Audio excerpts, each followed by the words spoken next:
You're listening to Garibaldi Red, a Nottingham Forest podcast brought to you by Nottinghamshire Live.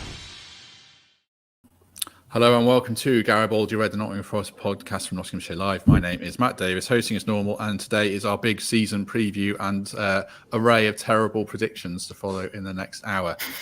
Joined today by, as usual, Reds correspondent Sarah Clapson. Hello, Sarah. How are you? Hello, I'm good, thank you. How are you? Yes, not too bad, not too bad. Although, off on a tangent, I got awoken at 6 a.m. this morning by my wife saying there's a mouse scuttling around inside her bedside cabinet. So I was like, oh, Christ, I'm going to have to get rid of a mouse when I'm barely woken up. And I moved it around. Anyway, to cut a long story short, it was a clock inside there where the battery had just died, an old style alarm clock going click, click, click, click, click, and it sounded just like a mouse scuttling around. So that was a bad way to be woken up. But anyway, I'm fine. Better than being woken up by an actual mouse. Oh, yeah, absolutely. I can't swear on this, but, I'd have been terrified. And our other guests are returning fan favourites. First of all, Mikey Clarke. Hello, Mikey. Are you well? Hi, Matt. Yeah, I don't have a story as good as that, I'm afraid, though, mate. So that's fine. We're just glad you're here. And our final guest today, I think it's our first ever 4-person show, but it's a big blockbuster one, being the start of the season, is Greg Mitchell. Greg, are you well? Yeah, good. No vermin here, so all's well. I'm glad everyone has got vermin-free households as we start the day. Right, before we start making our predictions and talk about the game against Coventry, we should probably try and find out what kind of side Forest are actually going to have and if they'll make any more signings before then. Sarah, over to you. Forest have been linked with, in the last week, Josh Laron and Tom Holmes from Reading. Morgan Rogers last night via our friend and former colleague Paul Taylor, and there's kind of the ongoing James Garner saga. Are you able to sum all that up about where we're at with transfers? Well, we're no further on in that there's been no more new signings. The suggestion is there might be something before the weekend. I don't know whether that's more in hope than expectation, but hopefully there might be something. They've been linked with a few more players in positions where they do need strengthening. I think we're still no nearer really getting anything particularly over the line, but they need fullbacks, they need a right back, a left back, they need some more signings up front, midfielder. So they are looking at those kind of players, and I think the encouraging thing is that they're looking at players that clubs are reluctant to let go of, so that they're kind of it's difficult in that sense to get things done, in that clubs are trying to hang on to these players, but Forest are looking at signings that have a lot of interest, that the clubs don't want to let them go. So I think that shows that maybe a little bit of a change in transfer strategy and direction. I think in the past we've seen summer windows where it's been a bit hectic and a bit chaotic, and I guess even last year there was signing after signing after signing, whereas this year it's been a bit more patient. We're waiting in general for the transfer window to get going. Hopefully things start to kick into life soon. It seems like it's getting going in the Premier League, and then that does tend to then filter down the divisions. So hopefully we might have some news soon. I suspect there might be a couple of outgoings in the near future as well. It seems like Fuad Bashiru is close to a departure. So I think we'll start to see a bit more business getting done. Of the list of players Forest have been linked with, the ones I mentioned, Laurent, Holmes, Rogers, Garner, Zinkernagel, Buchanan, are there any of those that you feel are likely to get done? It's always difficult to say, but you have optimism around any of them in particular? I think that a lot of it depends on, for a lot of them, it's whether Forest meet the valuation of the clubs, and at the minute for a lot of those players they haven't done. We've seen it with Zian Fleming as well. They've not met the kind of valuation that that's placed on his head, and it depends on them maybe upping their bid a little bit or coming to some kind of arrangement, some kind of deal that gets things over the line. There is strong interest in most of those players. There have been bids placed for quite a few of them. It's just whether Forest want to take things a little bit further. Mikey, I'm reading the comments here. People saying very poor window. People saying it's not a terrible window because we've got rid of a lot of players. Where are you at in the state of the squad at the moment, just in terms of sheer panic or a bit of, are you comfortable with where they're at the moment? Honestly, Matt, I'm probably somewhere in between. I think if you look at what's happening with some of the other clubs in the Championship, I think the answer is not much. So I think I saw a stat the other day that said if Fulham buy this guy that they're after, I think his name's Muniz, for 8 million, then something like 20, 25, 26 million would have been spent in the Championship, with 20 million of that being Fulham. So it's not as if all the other clubs are around our level strengthening and uplifting their squads. I think we're waiting for a bit of a domino effect, and obviously in the last sort of 24 hours, Premier League teams spending big money, you'd hope that sort of trickles down, and then when the Premier League squads are announced, that then will free up players for moves that maybe aren't on the radar right now. Plus, you've got your loan system as well. So I'm all right at the minute. I think if you look back to what we've done in previous seasons, where we've, bought, even back to the days of Gary Megson, where I think he bought something like 10 players in a week. I seem to remember I was on holiday and every 2 hours I was getting updates of a player that had come in. So even back in the day, we seem to go from sublime to the ridiculous. And I think if you look at the last couple of years, our recruitment has been probably scattergun at best. So I think I probably just urge a bit of caution. We are trying to get players out. I think that's well known. Certain people like Bashiru and that on the verge of leaving. So the squad will take shape. There's a lot of players that were out on loan last season that have come back. Brennan Johnson, Gabriel, Richardson, players like that. They'll feature to some extent. So it's not as if the squad has been totally depleted, but it does have a very different look than maybe it had a few months ago. But I think there's still 3 or 4 weeks left, I believe. Don't think it's time to panic yet. I think if the first game of the season was in a month's time, I don't think anybody would be worried. But because it's literally in a couple of days' time, people are looking at how we look in terms of squad depth. And at the moment, it's not great. But like I say, I think I just urge a bit of caution. There's still time. The players that we've been linked with are really good, young, up-and-coming players that in a few years' time will be worth more in terms of their value. So we're seeing this new way of thinking that Murphy and his team have clearly bought to it. And I just urge a bit of patience, I think. That's kind of where I'm at the moment, Matt, somewhere in between. What's needed then, Greg? I mean, the first 11 on it looks decent enough at the moment. Obviously, there's a big hole at left back. But what do you hope will come in the next 4 weeks in terms of players? I think we need another striker to help Grabban, to push Grabban a bit. I don't think there's someone there at the minute. But I'm not worried at all. I think it's been such a slow transfer window for absolutely every team in our division. We are stronger this season than we were at the start of last season. It's a much more settled squad, settled manager, someone who's seen those squad players.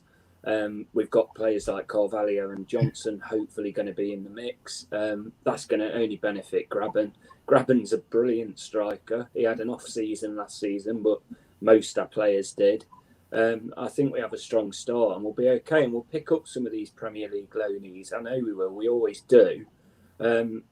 It is a bit concerning when we keep putting these bids in that are reported nowhere near what these players are valued. I don't know whether it's a bit like hit and hope or whether it is a lot more calculated. I like the sound of the Man City player that we're linked with. And they were even on about putting in a bid to buy him with like a heavily structured deal. So it sounds like we are being sensible. Nobody wants to see us buy 14 players like we did the other year, that the next year we're trying to desperately get rid of them all. So I'm in a good place with it all at the minute. There's plenty of time left. Left back is an issue, but it is only really left back where we've got the issue, and that's historically pretty normal for Forest. So I'm okay with it at the minute. Yeah, I mean, an open question. Would you rather have had a window where you get a new CEO, you get Category 1 status in the academy, you get a very good youth coach in Warren Joyce, although you lose Gareth Holmes, who's very good, and you only sign one player with scope for more, or you sign 14 largely average or if not worse players than you had already, and then you have to hope that you get 4 or 5 quality players in. If you were presented with the 2 scenarios, Mikey, what would you punt on? Oh, without doubt the former. And I think that's kind of where I'm at in my headspace at the moment. I think just give the guys a bit more time to recruit sensibly with a plan in place. So not necessarily how Chris Hughton plays trying to fit teams in that, but I think if you look at a team in a club like Swansea, for example, when their manager comes and goes, they still have the same ethos that underpins that club. And I'd like to think that we're going in a sort of similar direction. So yes, of course, Chris and his team will have a big say on who comes in.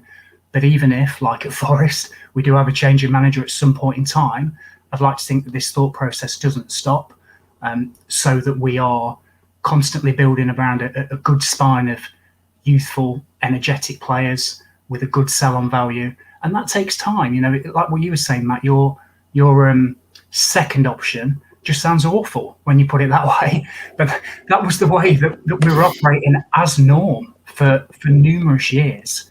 Maybe last year was, the year before that, when we really went over the top and bought in 14 players. But even before that, I think, didn't we bring in something like 70 players over a 4-year span? You know, no one needs 6.5 football teams, do they? So I think I'd rather be cautious. I'd rather target players that we want and we can see that we can build a team around for a future that kind of fits into what we're trying to do as a football club. And like I said, you know, that takes time. That won't happen overnight. That will take 2, 3, 4, 5 windows at least, I would have thought, to try and get to where we want to be. And I think that as long as fans understand that, and actually I might contradict myself here, because you have seen teams really struggle one season and then straight away, like a Barnsley, be pushing for playoffs. And I'm not saying that can't happen with Forest, but I think realistically, if you're going to try and change the thought process that, as I said, kind of underpins you thinking in terms of recruitment, that will take time. And we might have a great season. Hopefully we will. But if we don't, what we need to be doing is trying to build on what we're doing this season and then continuing. And eventually, as Greg was saying, you kind of hope it clicks. Do you sense a big change in direction around the club, Sarah? I mean, you've not actually been because of COVID for a while, and I don't know if you spoke to Dane Murphy remotely or in person, but does it feel like there's a proper sea change around the way Forest are going about things now? Yeah, I think so. I mean, they've made a lot of changes behind the scenes. It's been a big overhaul. I know we haven't seen that yet in terms of the squad, but in terms of staffing, there's been a lot of changes. And I think that, like we said before, the kind of transfer targets that they're going after represents that. They are younger players. It's kind of a bit more with a view to longer term planning, I think. Players that are, I mean, Dane Murphy has said before that he likes players that are under the age of 26, and you can see that in some of the players that Forest are now being linked with. It's looking with a view to longer term players that can come in and have an impact for a few years, and then hopefully they progress and you can hopefully sell them on for a bit more money, which kind of then feeds back into the club again. I think there is just a general sense that things are changing a little bit. It does take time.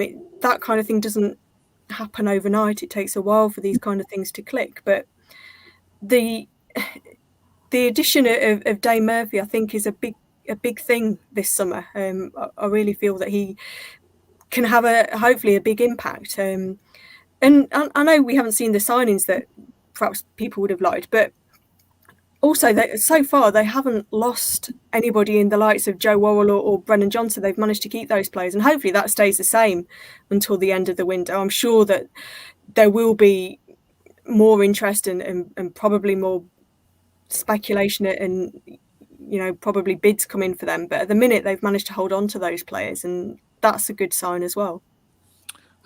Greg, would you rather keep hold of Johnson and Worrell and rely on loans and free transfers, or would you rather sell? This is a hypothetical, of course. Would you rather sell one of them and reinvest the money in the squad if you had a choice? It just depends on the money, because like you look back now and Matty Cash, they got him for a steal. So we've got to like base it on players like that and their potential. But this, again, is the problem with us trying to buy players. We can't have it one way and not the other. We want to buy on the cheap but sell super high. I'd rather keep the squad we have and just rely on loanees and see what happens at Christmas, see where we are at Christmas. I don't want to lose Worrell or Johnson. Johnson's the complete unknown, and Worrell, for me, is and should be the club captain. So to lose one of them would be a real kick. Everyone understood the Matty Cash one and the ones previous, but I think this season, building from like behind the scenes with the new CEO and everything, we've got to keep the core of the squad together. Let's talk about the first game of the season then. Excuse me, against Coventry on Sunday. Sarah, is it a good first game? Are you optimistic before we talk about who might actually play? Yeah, I think they can go there and get a good result. I do think we've said it before, but Forest's first 11 is pretty strong. I'd expect them to go to Coventry and have a decent game. You want to get off to a good start. It didn't happen last year, and I think there were a few reasons for that, but this year's different. It's a clean start. Chris Hughton hopefully has had a good pre-season, chance to work with players. I know they haven't had the best build-up in terms of the friendlies that got cancelled and the disruption that the COVID cases have caused, but I think they'll be able to put all that to one side and they'll have been able to do a lot of focused work, and I'd expect them to go there and hopefully get a win. I really think that they can go there and get off to a good start. Okay, Mikey, are they going to win then? Win or draw? Or lose? Well, yeah. Well, we won there last season and we weren't great, were we, last season? So you'd like to think that our starting 11 at least is as strong, if not stronger, than it was last season. And I quite fancy us to go there and win. I think every club's pre-season has been hampered, hasn't it, with what's gone off. Coventry certainly, so it's not just ours. So I'm pretty optimistic we can go there and at least get something, whether it be a draw or a win. What will be interesting for me is the way that Chris is going to shape his team for that opening game. So if you think back to last season, we had, and I've mentioned this before on a podcast, Matt, so sorry if I'm repeating myself.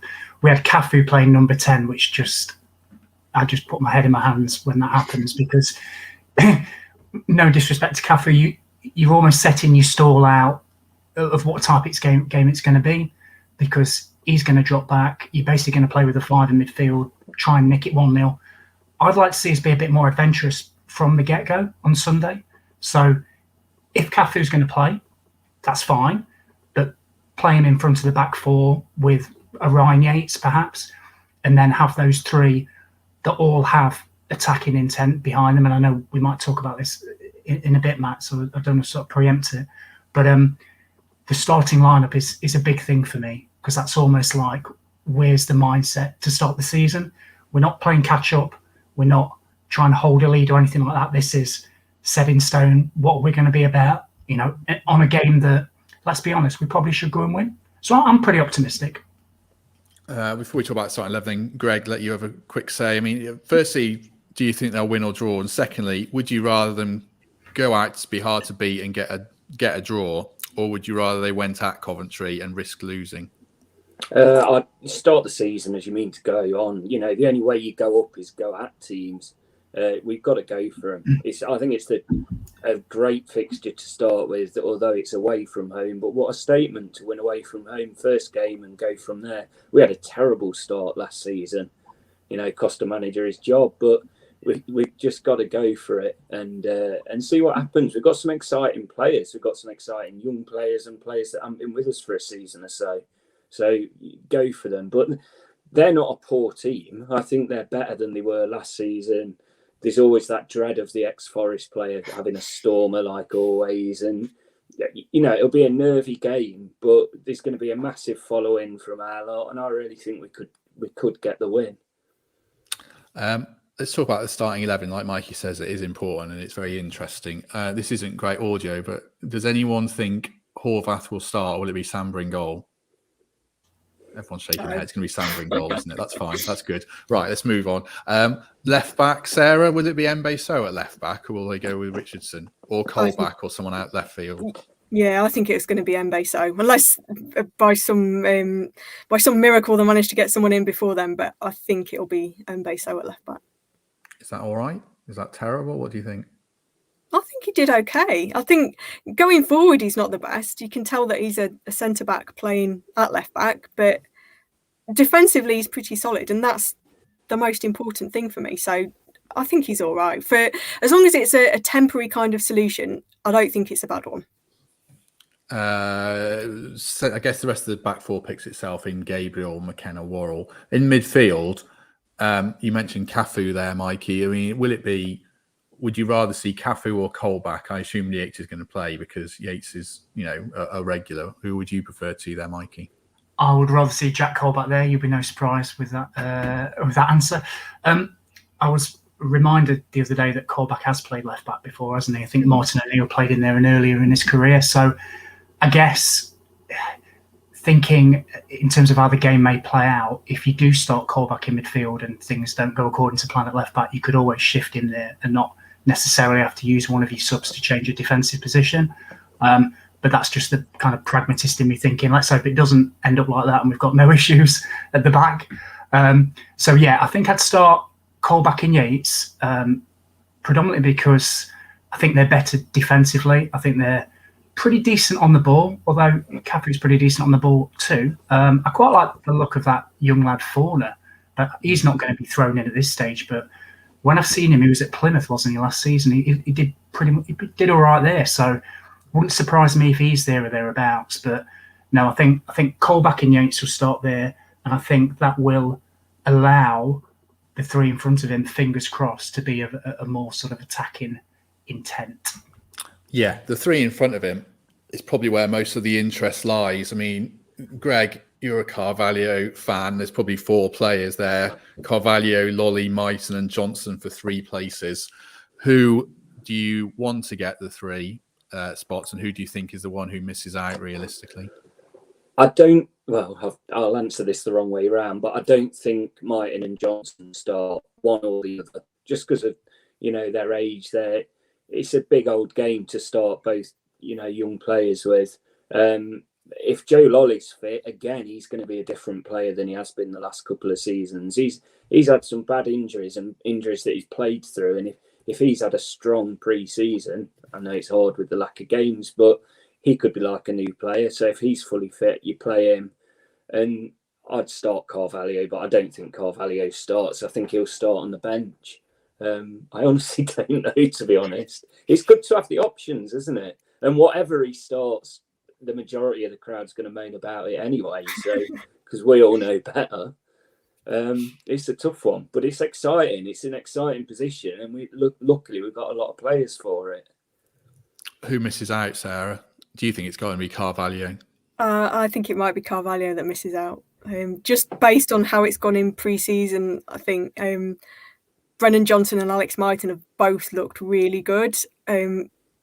Carvalho has done okay. I'm not saying he's done badly, but I just think those two have edged in front of him a little bit, and they're just a bit more exciting when they get on the ball at the minute.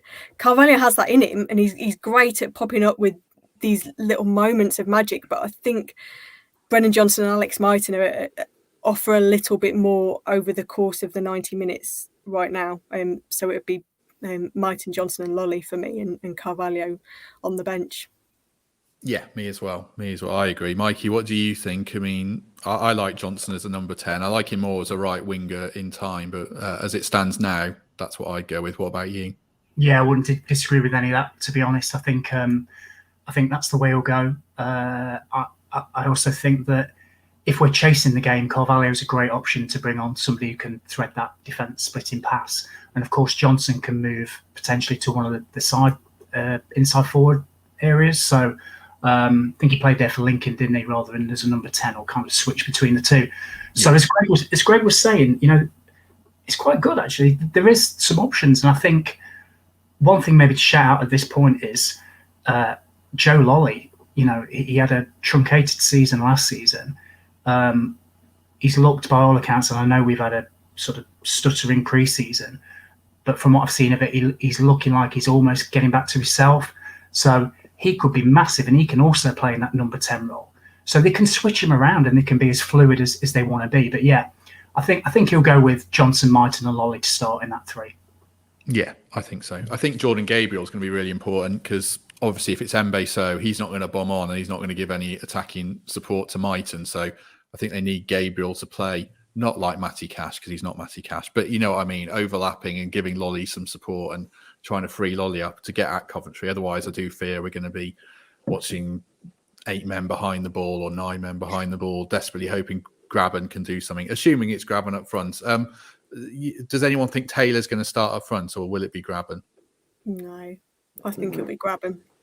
So is Graben, the comments, I haven't seen the comments about Graben. I assume they're going to be all negative when we read them on as we're streaming live on Facebook. I mean, the fans seem to have lost faith in Graben largely. Is anyone going to make a case for him to get 20 goals this season or 15 goals? If we're having a good season and we're up there, the only reason we're up there is because the striker's scoring. So yeah, if those 3 behind him are doing well and providing for him, he's going to score goals. He's one of the most natural goal scorers we've had in years. He's a poacher. He's done it for other teams. He did it for us, really, when we weren't that good. So if we are stronger and if we are better behind him, he's going to get the goals, definitely.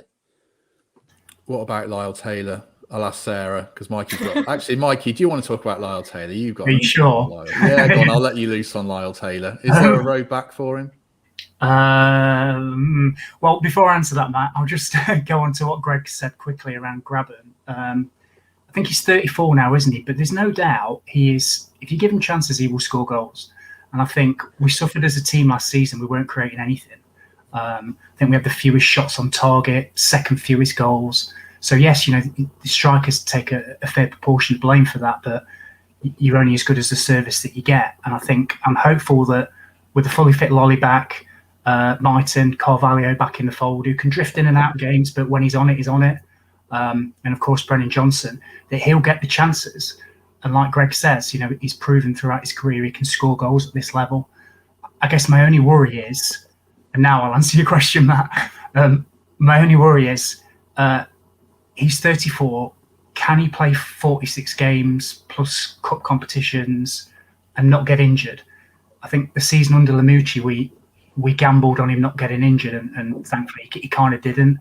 But I think our backup options this year are De Costa, and I'm not too sure he'll be there in a few weeks. And of course, Lyle Taylor, who I've kind of said before, didn't have the best of seasons last season. And I'm not sure he's the guy that we want to go to, who can get the goals to kind of fire us to where we need to be. So I'm surprised Lyle's still here, if I'm honest. And I know there was interest from Stoke and a few others that have been reported. And I'm sure Chris and the team are probably looking at getting fresh impetus up front, maybe a more youthful impetus up front. I think we were linked with some Croatian striker, weren't we? Don't know where that one's gone. I'm not sure if you've heard anything on that, Sarah, but I'd certainly start the season with Graben. Still got faith in him. It's just, can he do it throughout the season? He's going to need support. He's going to need backup. And for me, I probably wouldn't class Lyle Taylor in that bracket. I think I'd be looking to move him on and sort of freshen up that area, and De Costa as well. So it probably does need 1 or 2 new strikers at least, as Greg was saying right at the start. And Sarah, the striker search is the one that's probably quietest in terms of names that have got out there, and there's been a lot of names this summer. I can never remember this Croatian striker's name. Kalinovic. Exactly, yeah. That one sounds I was like probably saying it completely wrong, but...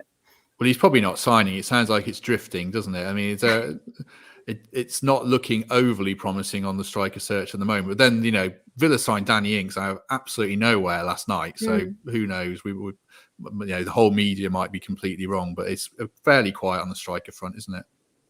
Yeah, I think Kulinovic seems to have gone from I want to come to Forest, I don't want to come to Forest, I want to go to the MLS, I don't want to go to the MLS. He seems to change his mind every day from what you read of the reports in Croatia. So if I were Forest, I think I'd be saying no, we'll move on now. We'll find somebody that actually does want to come and just cut their losses with that one. But I guess that strikers are hard to find, aren't they? We've said it before. They're really, really tough. Everybody wants one. Everybody wants that 20 goal a season striker. They do cost money if you're going to buy them, unless you're trying to find, like Forest are, these hidden gems that nobody else is looking at, and that takes a little bit of time. I think at the minute they do need to get a striker in, but for the first few games, I think they could manage with Lewis Grabban and Lyle Taylor as the backup and Nuno da Costa to come on and cause a few problems, maybe not score the goals, but maybe unsettle the opposition a little bit. So I think the importance is to get it right rather than to rush getting somebody in for the sake of it, to say, we've signed somebody, we've signed a striker now. I'd rather they took their time and made sure it was the right one. I think that's probably more important. And in terms of the players who are here, Greg, is there a player you're looking forward to seeing particularly this season? Is there a name that might have a particularly good season, hopefully, that people haven't thought about too much in your mind? I was looking forward to seeing a bit of Swan, but I think he's gone on loan, or is going on loan, isn't he? So that's a shame, but that must just show that we've got confidence in what we've got or what we're getting. Obviously Johnson, but everybody's talking about him and whether he'll be here or not. The goalkeeper scenario is quite an interesting one. I mean, Samba surely starts, but this guy was signed out of nowhere, and I can't believe he's come to us if he was like wanting first team football, because it clearly doesn't look like that. So he obviously thinks he's going to have a good chance. Other than that, there's not been too much of a change, as they say. There's not really anything in the shadows that I'm thinking, I can't wait to see him play. Just the ones that we have seen improving a lot. Yeah, the one I was thinking of was one Mikey's already said in Tyrese Forner, who I don't think is going to start immediately. But I mean, if Forest don't get any midfielders in, he might get a chance. I think he looks very bright and promising. What about you, Mikey? If you had to pick someone out as one to watch, or you're looking forward to seeing? Yeah, I was going to say the same actually. Forner, I think he's only got a year left of his contract, so if I'm right, anyway. So it's quite a crucial sort of 6 months for him. If he can break in, get in that squad on a regular basis, he might be somebody that kind of catches the eye. Because like I said, when I've seen him, he looks really useful. I think other than your usual suspects, as Greg was saying, around Johnson and Mighton and players like that, I was going to mention Will Swan as well, but I think alone might do him some good actually. So, but it does suggest that if he is going out on loan, that we do have confidence about bringing somebody in. I think not necessarily young kids kind of coming through, but can I just mention the centre back pairing? So Worrell and McKenna, I think, are going to be absolutely crucial for us if we can keep those two together. A couple of reasons why I think that is, if you look at Chris Hughton's old Brighton team with Duncan Duffy, they were the bedrock of their promotion success over numerous years actually, and stabilising in the Premier League. And I'll be honest, now that Guri is his name, has left Swansea, I think he's gone to Palace. The Stoke guys left as well. I'm struggling to think of a better centre-back pairing. And if we can keep those two guys here and fit for the season, what's the saying? You don't let in goals, you don't lose games. So that gives us a great platform to allow the more creative players, as we're talking about, to sort of impose themselves, knowing that, we're probably not going to let in more than a goal or so in most games, because we've got these two guys behind us. So I think they're absolutely crucial then too, in keeping those two, and keeping them fit and on the pitch. Sarah, I've left you till last, so it's hard to say anyone different, but are you going to give us a different name for someone to watch, or is it someone we've already discussed? I'll go with Jack Colback. Not somebody that you probably... He's not an unexpected name, but we didn't really see him last year. He had injury problems. He didn't really play. I think he can be a bit more involved this season, get a bit more game time. And last year was a bit rusty. He hadn't had many games before he signed. He'd gone a year without playing competitive football, so it took him a while to get going. Whereas this year, I think hopefully he's had a good pre-season. He has looked pretty sharp when he's played. I think he can have a better season, be a bit more like the Jack Colback that was here on loan. I hope so anyway, because I think he can be a big player. Right. We're fairly far into this. Let's go to our predictions for we've all predicted the top 3, the bottom 3, where Forest will finish. And I might ask people just to throw in a club that's a dark horse to have a big season as well. So who should I throw under the bus first? I'm just going to click on a name and see who it is. It's Mikey. Right. So for people listening, I'll go through them. People aren't watching this on Facebook or YouTube. Mikey has got a top 3, of West Brom and Bournemouth to go up automatically. Fulham to go up in 3rd. Sheffield United. Oh, I've messed up this graphic. Sheffield United, Middlesbrough, and I think Cardiff are the other team who are going to finish in the top 6. If it's not Cardiff, just say someone else, Mikey. And then Forest in 13th. Derby in 22nd. Hull 23rd, and Blackpool as the 3rd teams go down. I've really messed that up, Mikey. The first one I picked as well. Talk us through that and tell me who the team that's going to finish 6th is. That's all right. Yeah. So 6th, I think I had Sheffield United for 6th, and Cardiff for 3rd, I think. So or 4th. It's no surprise really, and I'd be surprised if any of us have got sort of totally different views about who's going to be up there or thereabouts.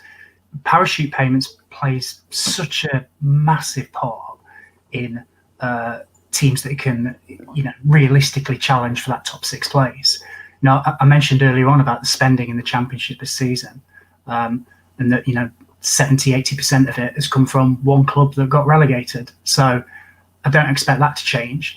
I guess I don't want to go through all sort of 6, but I think Sheffield United, the way they play, if they're going to still play with that back 3, I think, and I know they changed the manager, so they might not, but they've got some proper quality footballers. They had a terrible season last season, and got relegated, but I think they'll be there or thereabouts because they'll have the money to invest, they'll have fans back in the stadium, and Sheffield United's one of those grounds where they're on top of you and it's hard to get anything there. It's really difficult. So they're going to be there or thereabouts. And, if these teams, even if they're struggling mid-table, these teams that have come down or have still got the parachute payments, if they're there or thereabouts in January, we all know what's going to happen. They're the ones that are going to be investing in their squad, tinkering, trying to get that, X factor to get them up there or thereabouts. Whereas the other teams, unfortunately, like ourselves, have to cut our cloth accordingly. This is where we are in the food chain at the moment. So it's just the way it is. So even if these teams have a bad start, I always think last 10, 12 games are going to come through just because of the depth of the squad and the investment that they put in. Why have you got Forest 13th then? Just lack of depth? Yeah, top of the second part of the league though, Matt, if you look at it that way. Just putting it into. So, well, to be honest, I think my wife said 12th and I said 14th, so I went in between. So I think we'll be 13th. I think we might flirt with the playoffs at some stage. I think we might even go the opposite way at some stage. But like I said at the start, you can't go from well, you can actually, but I suspect we probably won't go from an ethos of very strange recruitment and way of playing, which is pragmatism to the extreme, to a team that's got 7 or 8 20-year-olds in playing free-flowing football that's going to outscore teams. I don't think you can necessarily do that in a short period of time. So I'd expect us to be, at the end of the season, pretty comfortable mid-table. Like I said, possibly with a flirtation with the playoffs, but I don't think we've got the squad depth of these teams with the superior finances, unfortunately. Don't talk about the bottom 3 because we'll all talk about one team in the bottom 3 at the end, I think, as our last bit. Right, next one, and I really should have proofed these before I did them, is me. Right, okay. So I'll qualify mine because people are going to just laugh at my prediction. More on that to follow from other people around Forest. So I've got Bournemouth top for people listening. Bournemouth top and West Brom in second to go up automatically. Fulham in third. Sheffield United finish fourth and win the playoffs. Middlesbrough in fifth. Forest or Cardiff in 6th. And then the 3 to go down, I've got Bristol City, Hull and Derby.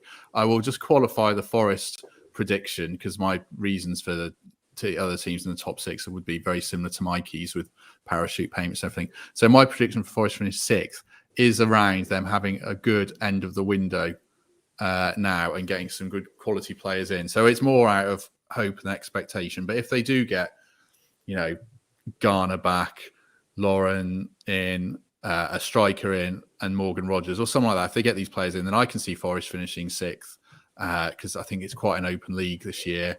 Like I said to you, Mikey, when we were doing this, it was really hard to pick the teams below the top 4 because I think there's quite a big financial gap in the league. So I can see Forest finishing 6th. If they have a poor rest of the window, which, is very possible, and they only get 1 or 2 in that aren't particularly inspiring, then I think it'll be like Mikey says, 12th to 15th or something like that. And I have to say, I don't know if 12th to 15th is enough for Chris Hughton to keep his job. Whether the owner's expectations are going to, if that's going to satiate the expectations of the owner, I'm not so sure, but that's a different conversation. So that's what I think. I've not looked at the comments on the Facebook, but people's going to laugh at me saying Forest can finish 6th.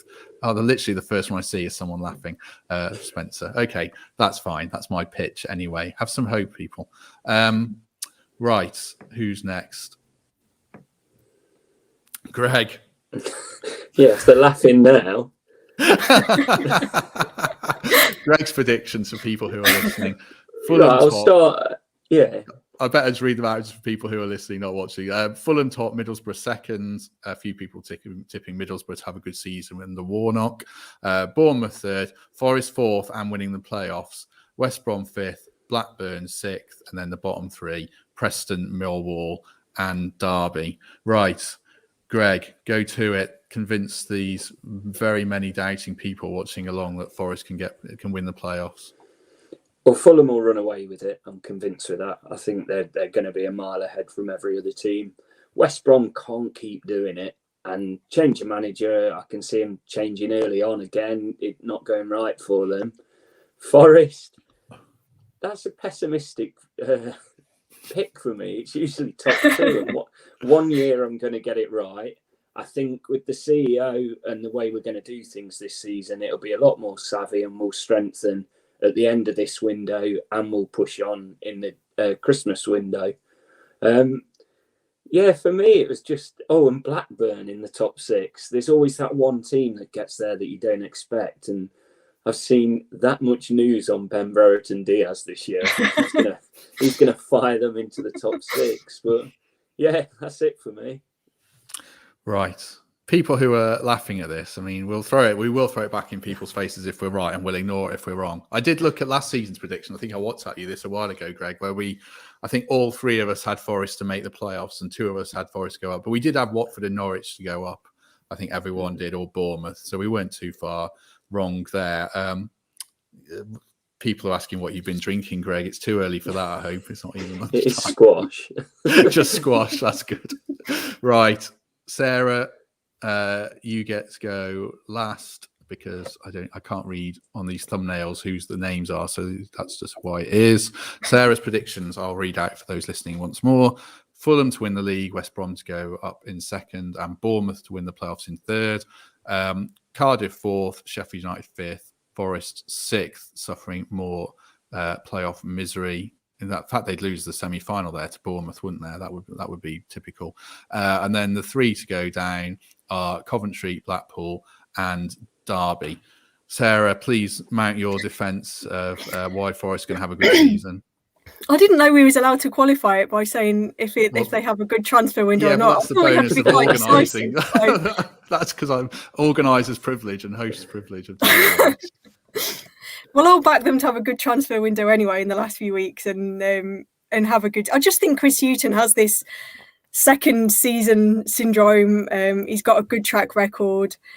There is the basis of a good squad there if they can add to it. So I think they'll be there or thereabouts, get into the playoffs. And it I know it's such a cliche, but it is a lottery and it's just so difficult to come through it. But if they can be in around that top 6, I think that would be massive progress after last season. And it's a good base then to build further. I just think taking that next step is a big one, and it is quite tough. But for me, the league is so open. There's not really a lot to choose between all the teams, apart from the ones that have come down. I think if you can get on a decent run, it could be anybody's. Yeah, I think it's open. I think that's a fair comment. Right, we all had Derby in the bottom three. Can anyone even make? It's not a Derby podcast, but can anyone make a case for Derby to stay up, or do we all just absolutely convinced they're going to finish way adrift at the bottom? I don't think they finished the season the way it's going at the moment. Might not start it. Yeah. That's it's true. Just, I've never known. It's just, and I know it's them, and I really want them to fail. I definitely want them to go down, but it's the sign of the times. This was going to happen to one or two clubs, and I think they are well on their way to being in more than just going down trouble. It just seems absolutely catastrophic down the road.